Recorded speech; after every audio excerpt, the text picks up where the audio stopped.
Welcome to Next Level Greatness, the podcast. Today, I have a beautiful soul and special guest, Tracy Alexander. I had invited Tracy, who is a journalist. I just got goosebumps by profession or by training. And she turned into a Vedic meditation teacher who now lives in Israel. As of today, she's in Mexico, but she's going back to Israel tomorrow. And I had originally invited you to speak about Vedic meditation, and then the full-blown war broke out. And before I actually have you speak, I want to say one thing. You posted something the other day that said, "What can I do? I'm just one person," said 8 billion people. So with that, I welcome you and I welcome your voice to my podcast. Thank you so much, Barbie. It's such an honor. And we were saying how we've never actually met, yet I feel like I know you, which is what the power is. Social media, we can use it really to form really deep connections, to find ways towards each other. And we can really use it as a powerful platform to raise our consciousness if we choose to. And I think it's a very powerful tool. And I was saying the other day that I feel that like we're given licenses to drive, and licenses in America and Australia, we don't have, people aren't allowed to carry arms, but in the United States, you need to have a license to carry. And yet we're given this powerful technology. And I was saying that it can become very violent and very dangerous. And it's almost as if we need a license to be able to use this. But I've just loved how we have managed to find this really deep connection through social media, having never met, and now have the opportunity to go deeper. I love that. And I love that there's a siren in your background as we're speaking. I find social media, I must have missed that post, but it's such a powerful comment that yes. And this is precisely why I wanted to have you on. If you don't already follow Tracy, I would love for you to follow her, because although we're not going to focus on the intricacies of the war, I love how, as a journalist, because I think you'll always be a journalist, whether you're doing it actively or not, you are covering it in such a compassionate and educated way that I love to follow you. And I feel like people are covering, quote unquote, covering, influencers are covering the war with such a limited perspective. And you have such a deep knowledge and knowing of the history that you're covering it in a way that I think can benefit humanity and people's understanding. Okay, let's start with your story, actually. What led you, I guess, to become a journalist, and then you were a journalist, and then to become a Vedic meditation teacher, and then to move to Israel? What? Yeah, I want all the details. I think that you could probably relate. I think anybody listening could relate that there's always a through line in our life. We just change the roles, we change the hats that we wear, but we're still generating those same values through what we're doing. And so much of it comes from the beliefs that we pick up as children, the way that we're conditioned, and then this song of our heart, right? And like you said, I'll always be a journalist, although I don't work as a journalist in that same capacity. I used to be telling stories about the outside world. Now I'm just telling stories about the inside world, right? And what is the through line here? What I've seen as consistent throughout my life has been through the power of storytelling to better understand ourselves. And my mission, even though it might not have had this as the heading, has been to help us heal, because that's what I needed. And the reason that I created this switch from journalism into meditation was because I identified that if we want a happy world, we need more happy people. And the requirement for that is that we heal our wounds, and we need to take personal responsibility for our lives. And our role and our responsibility here on earth is to heal and return to love, our truest essence. This starts then with loving ourselves, because we can only love or know another to the extent that we love or know ourselves, right? So this was my journey to here. So I learned Vedic meditation long before I was a journalist, so 14 years ago. And the reason I learned Vedic meditation was because I hated myself, right? Mhm. And I really can use such strong language. It was how it felt to be me. And this was due to stories that I'd taken on as a child, because when I was just turning 10, my dad became a brain damaged quadriplegic, locked into his body overnight. And this kind of shook up my whole world. I was living in a very white picket fence reality with a beautiful family and in the suburbs of Sydney, Australia, and had it all. And then in an instant, my life got turned upside down, and this completely rocked my world. And you start grasping through the consciousness state of a child to try and make sense of all of this. And what is my role? And how do I fix this? And how do I make it better? And what do I need to do? Right. And so, being the eldest child, I decided, oh, well, what happens when somebody loses a parent?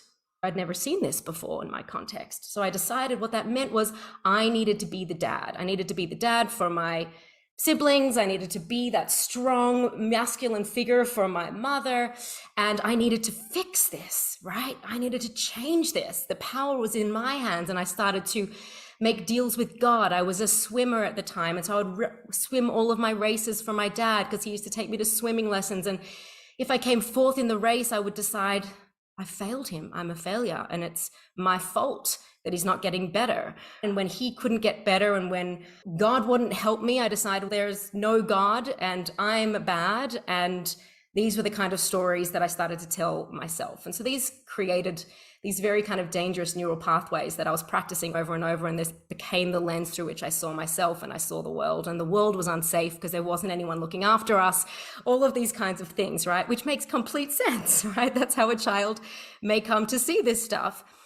But what happens is when we aren't able to see the stories that we're telling ourselves, these govern the way we see the world and the way that we show up in the world. And so I was moving through life with a very low sense of self, a low self-esteem.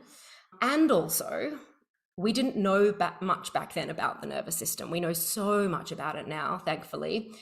And so I was put in therapy to help me and all of these kinds of things, which were really just reinforcing these stories. And little did anybody know at the time that really what had happened was due to that shock, my body had experienced a trauma. What is trauma? Too much, too fast. Yeah. So I have a question. What was the problem that they were perceiving when you said that you were put, and I can relate to so much. I don't know how much you know about my story, but I'm like, oh my goodness, this is me, but different details.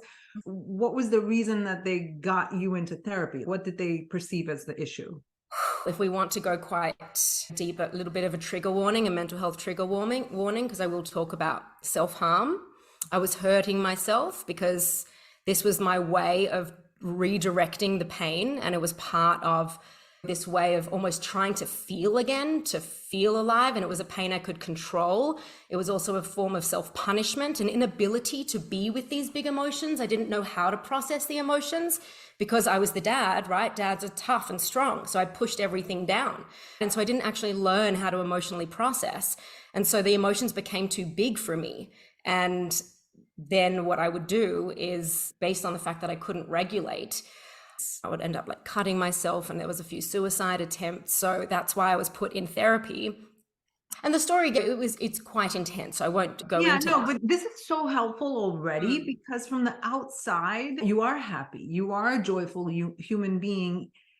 And one of the reasons, the main reason probably, I didn't even know at the time, but the reason I'm so happy to have you on the podcast today is because in light of the tragedy that is happening on goosebumps on a global level, you are repeating this message that it is essential for us to be grounded in joy. I embody the possibilities for us because I'm no longer stuck in my pain due to the determination that I had to create a different story for myself. It got to the point, it was after a suicide attempt, that I opened my eyes in the hospital and I saw my mum looking over the hospital cot, and we were being moved from, and I was young, right? I was in the children's ward.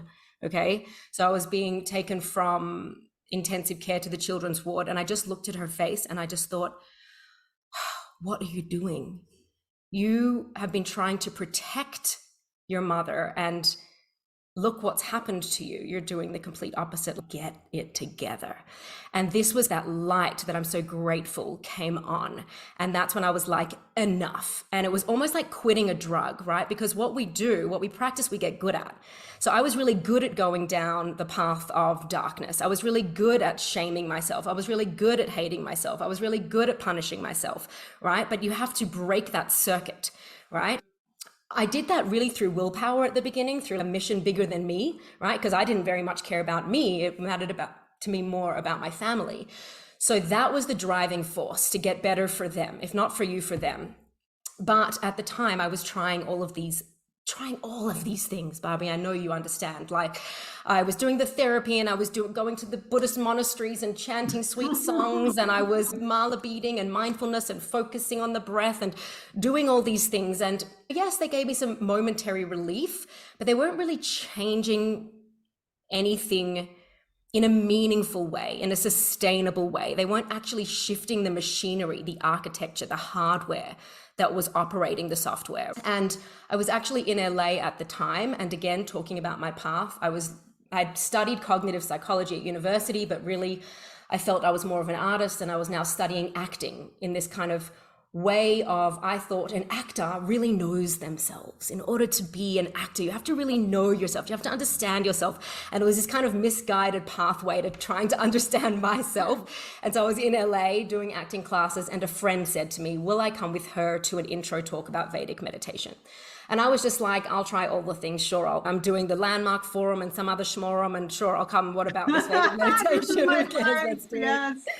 And so let's go. And I was 24 at this point, and I had a bit of savings left for this trip. And I just thought, you know what? This guy talked about peace, and he talked about expanded consciousness and whatever. Anyone that was offering me peace, I'll put all of my pennies towards that. And I put the rest of my savings into this course. And I dove in for this first meditation. And although Vedic meditation is not about the experience of meditation, it is about how your life changes outside of meditation. My first experience with this technique was, oh, this is what it's supposed to feel like. This is what I understood when they talked about peace and bliss and quieting your mind. This is the closest I've ever come to experiencing that. And then shortly after, he told me to open my eyes, and he said, how was that? And I said, yeah, wow, amazing. And I described my experience, and he just smiled sweetly, like, good. And wasn't really moved. He probably sees this all the time. Yeah. And also knew that what I was describing, it wasn't even it. And then I thought, okay, great. That was like a nice 5-minute meditation. Now what? And he said, oh no, that was actually 20 minutes. So what do you mean? How? And I looked at the clock, and 20 minutes had passed. And this is when he described to me what transcendence was. When we transcend, we move beyond thought, and we don't experience time passing in the same way as we would if we were up at the surface of our mind with all of that active thinking. And wow, I was intrigued, and I was charmed, and it was incredible, right? And so this was my introduction to Vedic meditation. And the reason that Vedic meditation became the game changer for me is because it works on the nervous system. When we practice this technique, it turns the stress response off. So all of that hypervigilance, the inability to sleep, all of that overthinking, all of that anxiousness, all of that restlessness, all of that striving, all of that mania, it's due to a dysregulated nervous system. In my case, it was, right? And what happens is, not only when you turn the stress response off, does the body get the opportunity to now dive deep into the parasympathetic nervous system, which is our rest and relax part of our nervous system, the opposite to the sympathetic, which is our fight and flight aspect of our nervous system. When the body moves deep into the parasympathetic nervous system, and in this style of meditation, the body is resting at a state that is 2 to 5 times deeper than sleep, it is given the opportunity to heal. The body knows what it's doing, right? You create the conditions, it knows what it's doing. You don't need to do it, it happens for you. And so you begin to remove stress. You chip away, not only remove the stress of the day, but you begin chipping away at the backlog of stress from the past. And you are training your nervous system to go in the opposite direction. What does it mean to be able to have a de-excited state while there is an experience happening outside of you, because you can do this meditation technique anywhere. You can do this in the middle of Times Square, it doesn't matter, and you can still detect your depth. So that's just Vedic meditation in a nutshell. But I didn't stick to the practice to begin with, Barbie, because that's what many of us do, right? I don't want to give this like illusion that I learned the technique and that was it and my life was better forever. I started and I was practicing it. And what happens as a result of practicing this technique is that you start healing, you start removing a lot of the junk that's inside of there. And the experience can, for someone like me who had a very tightly wound nervous system, can be quite active. And so after a while, I stopped meditating. At this point, I was still really searching for the thing outside of me, the job I was going to do that was going to answer all of my questions, my purpose, the thing that was going to make me meaningful, the thing that was going to get me public acclamation so the world could tell me I'm good, right? Are we sisters? Are we sisters over here? This is wild. Yeah, it's a common story. And at the time when I was in LA, I became friends with a man by the name of Bennett Miller. He is the director of Capote, Moneyball. You may have heard of these films. But his breakout film was a documentary. And he showed me his documentary and I thought, oh, that's it. That's what I want to do. I want to make documentaries. I want to tell stories about people, but I don't want to be the story. I don't want to be the actor. I want to tell stories about the world so that we can better reflect on ourselves as a humanity. So here's like still the through line, right? So this though was still part of my desire to take the pain away. How do I take the pain away? Let's make us be better. Let's make you be better. Because it was my pain from seeing us in pain as a humanity. Why is the world so bad? Yes. Let's hark back to that story of why do bad things happen to good people when my dad got sick, right? That same story. But this protest, right? This inner protest for us to be better was a projection of my pain, not knowing how to be with it, how to transmute it, how to see it as the pathway. And it hurt me to see how far away we've gotten from knowing our truest selves, our essence of being love, because that's what I was wanting. And so I chose journalism. And long story short, I ended up moving out of documentaries into the news, and I was a reporter for our equivalent of a breakfast show in the States, like the Today Show. It was called the Today Show. And here I was, and I had all the things. I was at the Channel 9, and I was like the cool job and all the glitz and the glam and the, oh my gosh, I have absolutely everything. But deep down, I was still wildly insecure and felt empty inside and kept coming back to, what's the point? Yeah. Like, why are we doing all of this? I don't get it. And that was when my mum said to me, not knowing anything about my meditation practice, Tracy, why don't you go back to your meditation practice? Wow. And at that point, I had run the experiments enough times. I had looked to the outside. I had done all the outside things. I had all the outside things.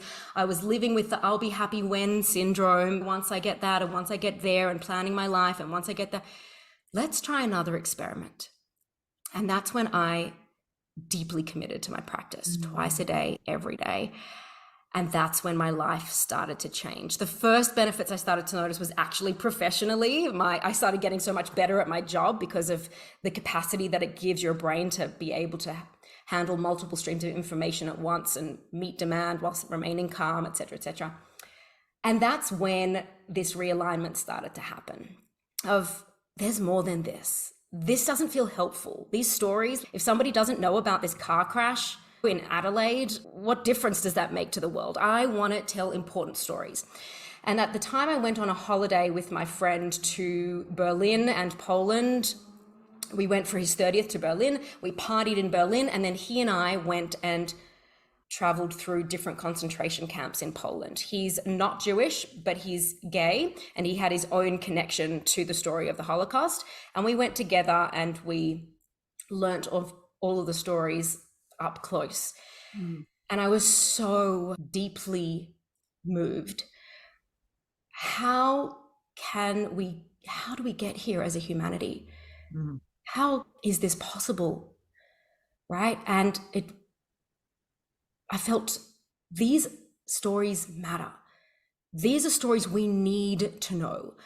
These are the stories that if we don't look at them, we will repeat them, which gives me chills to look at what the context of us now.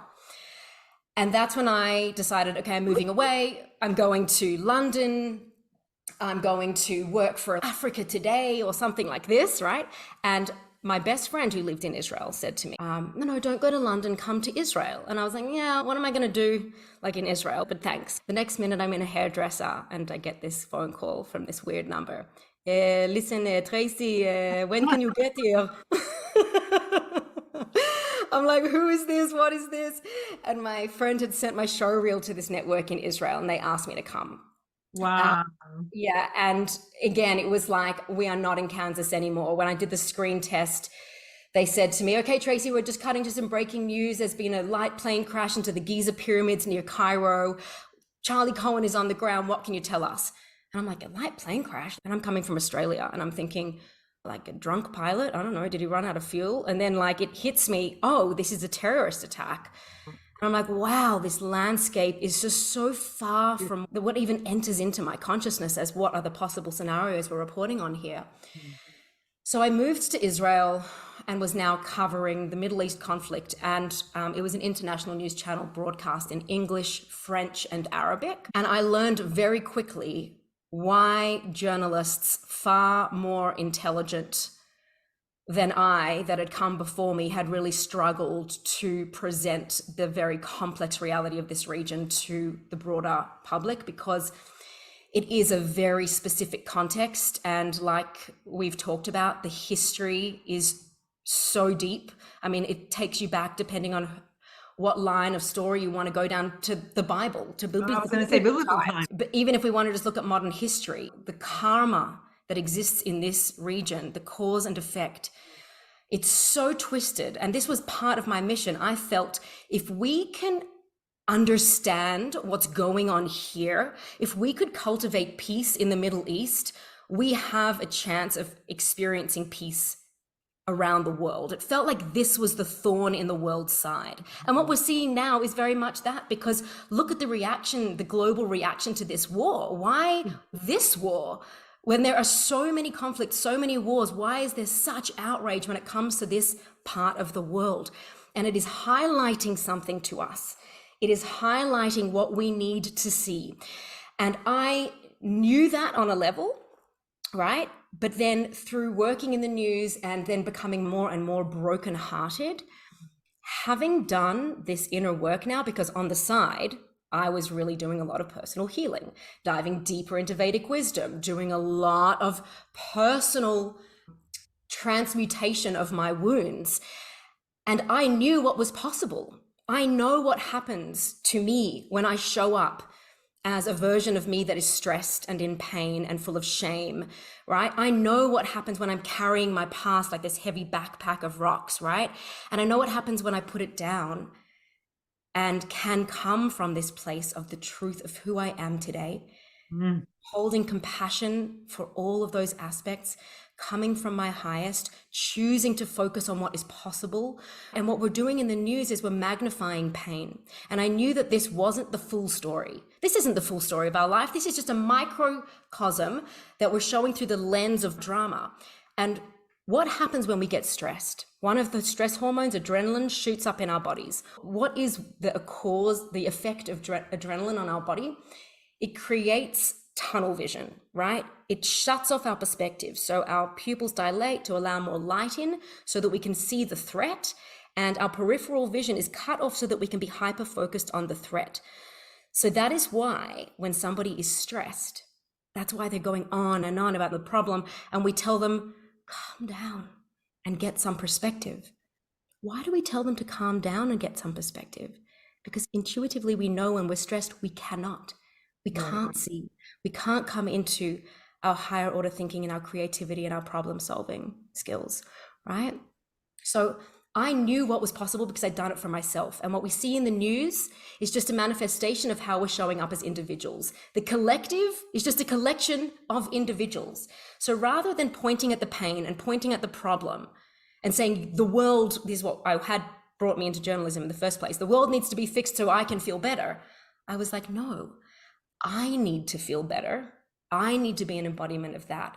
I need to be coming from my highest, and I need to help people feel like they can do that for themselves, because that's how we expand the sphere of influence of empowerment, the ability to be able to have these open conversations, to be able to problem solve and focus on where we want to go, to recognize that we don't want to be stuck in the destruction operator and the maintenance operator of nature, but to move into the creation operator, right?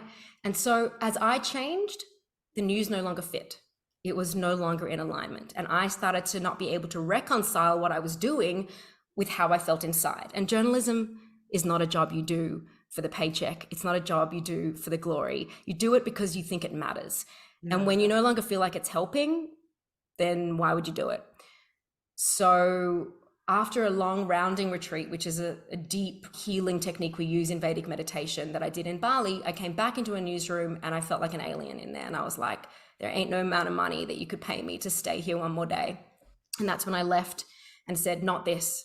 It's not, I don't know what, but not that. It's something that is allowing us to move in the direction that we want to go. And it starts on an individual level. Mm-hmm. So that's where I left the news, started on a deep healing journey in earnest, started healing my childhood wounds, trained to become a Vedic meditation teacher and bring it to Israel, because there is no Vedic meditation teacher there to help us come out of stress, move out of survival, and move into a space of thriving and being able to come at life from a place of capacity.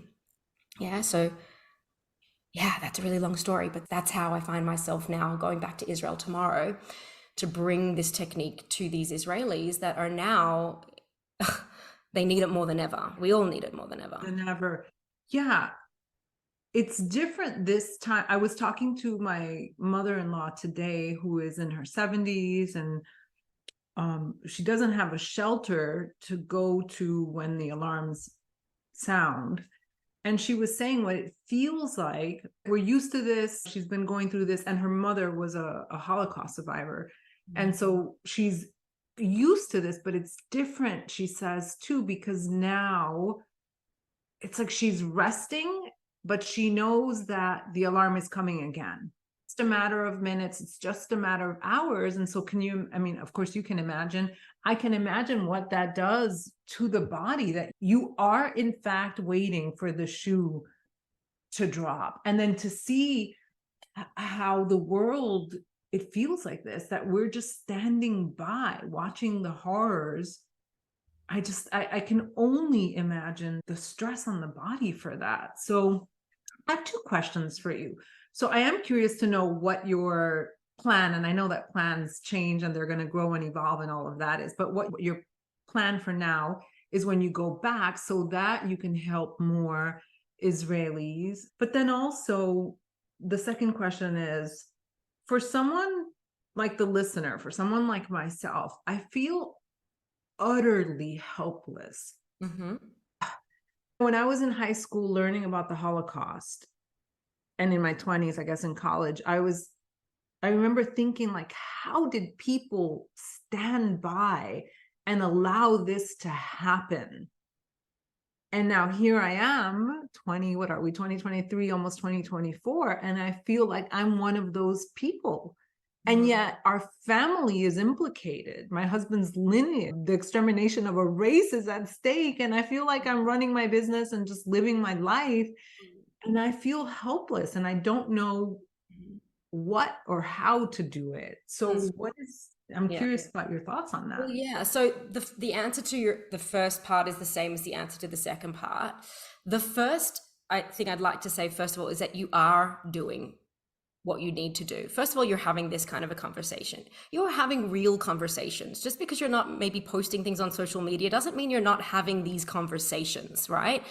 So that's the first. The second is when you said, how do I plan on helping people when I go back to Israel? The thing that came to me to say was that this is not only about helping people in Israel.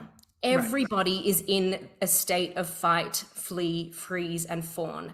And the fawn response is, I think, one of the lesser known stress responses. So the fawn response is that feeling of that hopelessness, that, you know what, just take it. You want to take it? Yeah, there's nothing I can really do anymore. That's when we move into that self-abandonment, right? And a lot of people are in that state of overwhelm, and there's just nothing I can do. It's all too much for me, right? That's actually a stress response, yeah? And that freeze, there's a lot of functional freeze, which is, it looks like we're doing things, right? But we're like walking around in circles, like not able to really make decisive decisions, etc. And then there are other people that are fighting and other people that are retreating, freezing. And these are all stress responses. So all of us are affected by this war. So, for example, one of the things that I'm doing is I'm running a charity course in Manchester. So I'm going to Manchester in January, and a portion of their course fee is going to subsidize the course fees for those who have been affected by the war in Israel. Because the people in Manchester are feeling affected by it. They're also having a stress response to this war. And I just got off the phone a few hours ago with a guy who's joining the course in Israel. And he said to me, and while we were on the phone, there was a siren that went off. And he said to me, I feel like learning meditation is my way of helping. He said, I have friends who are volunteering. I have friends who are in the army. And he said, for me, what feels the most relevant is making sure that I have fortified that strength and that light inside of me so that I can be in the highest frequency that I can be in order to be of support and of value. It is not of service to anyone if you are curling in a ball in the stress response.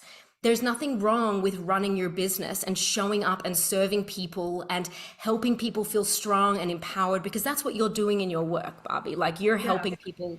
Yes. And may I say something? So actually, I said that because I actually do sometimes feel very helpless. Yesterday, I felt helpless. But when I was calm, when I wasn't stressed out about, because we were actually talking about my husband's family and the war. And so I was like, oh my gosh, I'm just watching this unfold and I feel helpless. And then to see what's happening, and I think it's happening in the UK as well, in American universities, seeing these kids like pro-Hamas. I mean, it's the most insane thing. And what I told myself and what I realized was that I am a light in the world, and I see you're a light in the world. And one of my missions, or my mission, is for women to come back to their sacred wisdom, to decondition, to get rid of the layers of conditioning so that they can figure out what it is that they actually feel, and so that they can figure out what they actually think themselves. And so in doing that, I'm empowering other women, and absolutely by having you on, that's why I've been so excited for you to come on.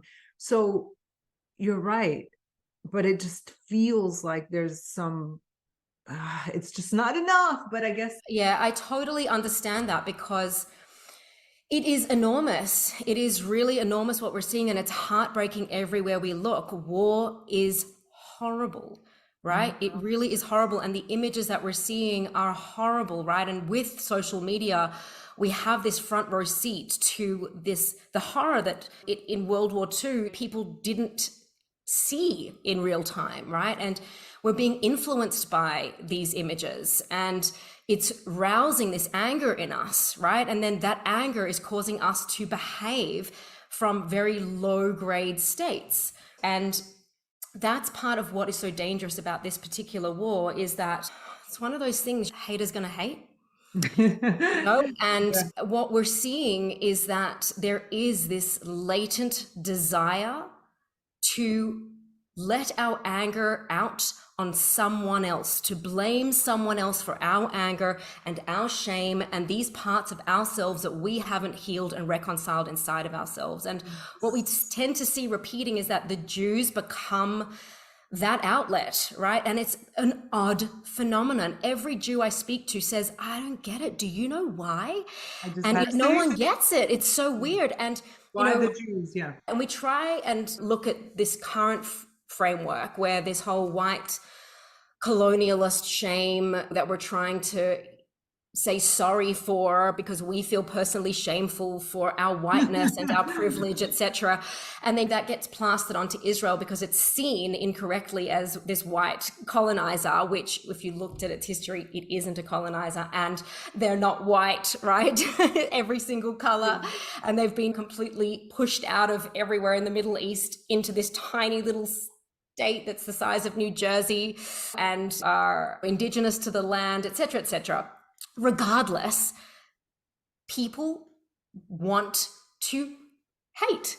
And it's very hard to have conversations about creating peace and about coming together and about unity when people have hitched themselves to the bandwagon of hate and destruction, right? And we are being asked to change. What we're seeing here is the call to let go of greater and greater levels of irrelevancy.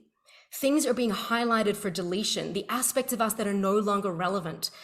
And when we see what is driving the aspects of us that are causing what is generating all of this outrage, the invitation is to look within, right? And see, what is it inside of me that needs to be explored? Where am I doing that in my life? Because when people are lauding Hamas, a terrorist organization, which is the epitome of evil, and have unfortunately been influenced by misinformation that they are some form of freedom fighters, ultimately what they're doing is they are ignoring their own evil because that's the side that they are aligning themselves with. And this is not about a good side or a bad side. That is not about this. This is about the aspects of humanity that are being highlighted and that we are choosing to be a party to. And where we are being influenced and manipulated. And this is possible through ignorance. And I'm not only talking about the surface layer of the facts, ignorance of our very own selves. When we've forgotten who and what we are, that we are all one thing. And when we have disconnected from that deep knowing, we see ourselves as separate. And when we see ourselves as separate, we experience fear. And fear is what's generating all of this. And when we can come to understand how we are becoming the agents of fear and hate, and we are taking our own wounds and shame and unexplored beliefs that are creating wars inside of ourselves, then we don't have peace inside, and then we're not going to generate peace outside. So what do you choose to be in the world? What is the wagon you choose to hitch yourself to? The wagon of hate and destruction and separateness, or peace and unity and connection? And so the people that are getting to the streets and they're shouting in anger, they think what they're doing is they're shouting in favor of unity and peace because they're outraged. That's what they think that they're fighting for. But this is not the way. And they're misinformed, unfortunately, and they're creating more separateness. They're creating more fear. They're creating more divisiveness. And they're actually perpetuating a narrative of an extremist ideology, yes, right? An ideology that has said unequivocally, our mission is to wipe Israel off the map, to eliminate all Jews from the planet, and all those who do not subscribe to Sharia law. So the scary thing... everybody's next, right? Yes, everybody's next. But the scary thing here is, Barbie, that when you look at, say, for example, who was killed on October 7th, some of Israel's most vocal peace workers working to help the Gazans and create bonds between Israelis and Palestinians, Arabs, Muslims, right? If you are somebody right now that is chanting from the river to the sea, Palestine will be free, and you happen to be in Kibbutz Be'eri, or you happen to be at that Nova festival, oh, you would have suffered the same fate, honey. It doesn't matter what you're advocating for now, right? Hamas isn't interested in human rights and humanity. Or the Palestinians, right? No, I mean, exactly.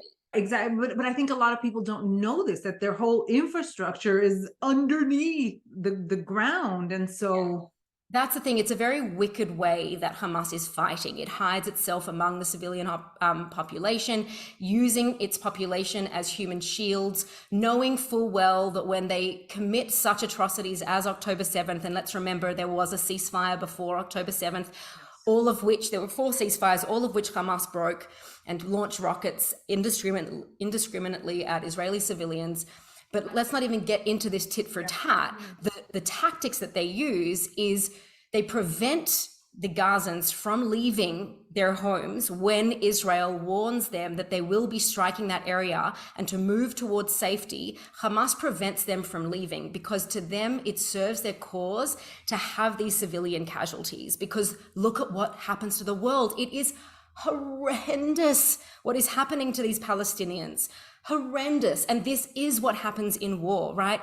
In World War II, more Germans died than the Brits. So what does that mean? The Germans were the good guys? Like, not quite sure. But the Hamas tactics that they use is to ratchet up public sympathy, because now we have people taking to the streets in countries around the world. Free Palestine, but we should be like, right. Violently killing people, right? There was a man who died in LA, and a Jewish man that was killed in LA. Nobody knows his name, right? Nobody is protesting the same way that when there are racially fueled attacks on the Black community, Jews and minority groups and people that identify as white, privileged people were all protesting against this racially charged attack. When it comes to the Jewish people, we don't see the same. When Jewish women are raped, all the women's rights groups are completely quiet. I mean, it's insane. Where are the women's groups? Right. And then the response is fake news. But Hamas says, when you say Hamas says, it's like saying Hitler says. Hamas uses lies and obfuscation as part of its weaponry. And we're seeing people being influenced by it now. And it's scary. Yes. I have to tell you, I don't know if she's listening to my podcast. I really pray that she does. But I had a woman who was an avid listener of my podcast who started sending me propaganda about how horrible the Jews are and about Hamas. And I was just like, I don't understand. But someone that is educated, someone that I have considered it so intelligent, could be brainwashed to think that what Hamas is doing is somehow in support of the Palestinian people. It escapes me. So where do we go from here? And back to the work that you're doing, because I mean, we could go on all the day about this, and I've been silent. You haven't, but I've been silent. And one of the things that I've said is that part of the reason why I'm silent is because it's so heavily present in my home. I mean, literally when we're not sleeping, my husband is informing himself or fighting battles. He's got this issue with this guy on YouTube who is pro Hamas and all this, and my husband's like taking him down. So it's just a lot. And so I need to safeguard my own health, my own joy, so that I can hold space for my family and then also show up for work powerfully. So this is why it's important to learn about nervous system regulation, to come out of that stress response and back into a place of capacity where you can function, where you can be of service. When you know how to hold space for yourself, have conversations with yourself around all of the stuff that's coming up for you, not make it bad, not make it go away, but to actually open and to listen. What is this feeling? First of all, it begins in the body. Like, feelings are there to be felt, and our body is always speaking to us if we know how to listen.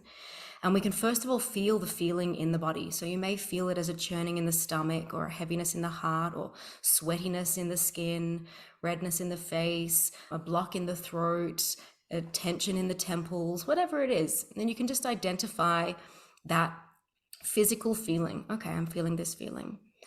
And then you can start asking the question as to what is the emotion here, right? What is the emotion that's creating this feeling? And you might be able to identify it as sadness or anger or fear. And then we invite it in. right? If a child came up to you crying, you wouldn't say, go away, I don't got time for you. You would say, oh, honey, what's wrong? Come here. Let me listen to you. What do you want to say? And you would hold it with love and with care, and you would just hold space for it. And you wouldn't try and teach the child a lesson in that moment, right? You would just listen. This isn't a time for teaching. It's just a time for listening, yeah, and holding. And then seeing, as you create space for that emotion, as what is an emotion? Energy in motion.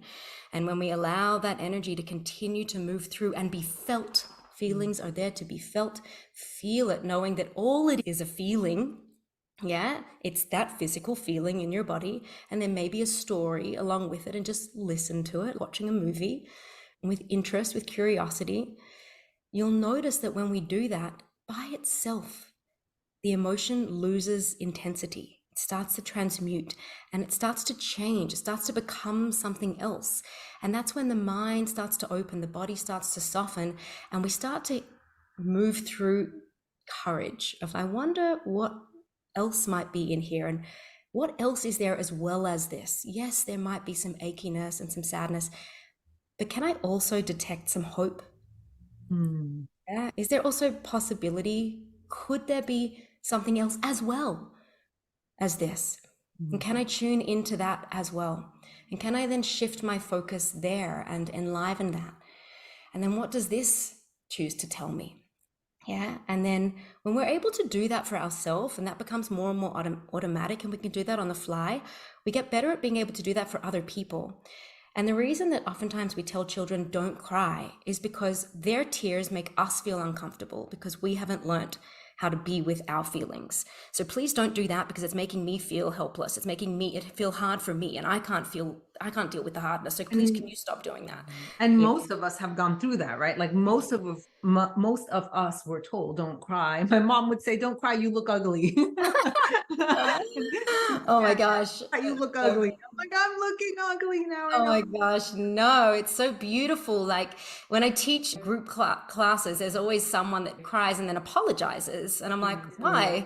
You don't apologize when you laugh. That's just an energy. That's the flavor of the energy. Like it comes with information if you were just open to listening to it. And the more self-aware you come, the more self-knowledge you have, the more powerful you become. Information is power, right? And then we can use that to hold space for other people, and our relationships improve. Our conversations start to become deeper. We find our way toward each other. We're able to hold duality. We can say, okay, we disagree, and that's actually all right, but we still experience love. And I don't feel that I need to bring violence into this, right? We can still sit here and hold space for both of our feelings and both of our views, right? And then choose, how could we move towards something that feels beneficial for both of us? And this is why I've always seen the Israeli-Palestinian conflict as a metaphor for our lives as individuals, in our homes, in our interpersonal relationships. I never thought about it that way. So no, yeah, no, it's so beautiful, but it's true. It's beautiful. And this is an invitation. So Tracy, I feel like you and I could be on for hours. You have so much to share and so much wisdom. And I actually started feeling more relaxed when you started talking about like energy moving through the body. I started feeling like little bubbles in my body. How can people work with you? I'm going to put your information in the show notes so they can find you, but how can people work with you? What is available? Yeah, beautiful. So there are a few kind of first steps, like entry-level steps to working with me. The first, and I would say like the easiest, because you can just jump in right now, is I have this membership called Moksha, which means liberation in Sanskrit. And it's divided into, I've been already sharing content into it for the last 5 months, and we cover things like abundance and boundaries and self-soothing and self-care and emotional regulation and how to speak to ourselves. And there's guest masterclasses in there. So there's like breath work, and there's sound healings and movement medicine and energy management. And right now we're talking about power, right? We're talking about bravery. We're talking about self-responsibility. We're talking about self-determination. We've been talking about creativity and healing, and it is really high vibes work. It is a frequency that you can tap into every day that allows you to borrow. If you are, I don't know how to move through this, we are one, right? You don't have to generate it by yourself. By tapping in, you listen, you borrow it, it lights something inside of you, and off you go. And it shifts our perspectives out of the stuckness and the boxes that we're living in, and it breaks open the box and allows you to be free. That's the first, is the Moksha membership, and it's a monthly membership. And the other is to get in touch with me via my website or Instagram or my email, hello@tracyalexander.co, and we can begin by learning my alignment system, which is healing the body first and then moving into the mind, because the mind can't update if the body believes a different story. So if the body is stuck in stress, we have very limited in our ways of showing up. We don't have access to our prefrontal cortex. So that's a 4-session program, which you can see all of the information on my website about that. But we learn about regulating through the breath, focus, judgment, using our thoughts in order to create a new identity for ourselves, because what we understand ourselves to be determines how we show up in the world. And we also learn ways of regulating the nervous system and mindfulness. And you can do this online? This is online, yes. Yes. I would love to offer this to my mother-in-law, actually. So if you do this online, I absolutely would love this. I mean, I would love that. I didn't know that. Okay, that's beautiful. Yes. And then Vedic meditation is an in-person course. So that's why I've been in the States and Mexico. I've been flying around teaching in different cities, and that's why I'll be going to Manchester. So if you want to learn Vedic meditation, we can just organize for me to come to where you live and teach a group of your loved ones or your workplace or whatever it is. This is a life-changing technique. It is so effortless. Meditation does not need to be hard. Not everything worth having is hard earned. In fact, what we learn through practicing this meditation is that life can be effortless, right? Things can come to you if we know how to shift our frequency, if we change the space from which we're coming and showing up in life. And this technique is about transcending, moving beyond thought, removing stress from the physiology, and allowing you to show up with greater capacity. So your sleep improves, your focus improves, your sense of overall well-being improves, your cognitive output improves. If you have digestive issues, fertility issues, immune dysfunction, because it is being affected by stress, this technique is for you. Yeah. Wow. This has been such a gift. Thank you. Really, thank you so much. I feel like I got to know you on we got to know you on such a deeper level, and I highly recommend working with you. I was in your membership for a little bit, and you're phenomenal. You're the real flippin' deal. So thank you. Barbie, thank you. It's been such an honor to have this time to chat with you, and I really appreciate just the opportunity to dive deeper. Yeah. I can't wait till more people discover you, and some of my listeners discover your magic. Thank you so much, Tracy. Thank you, Angel.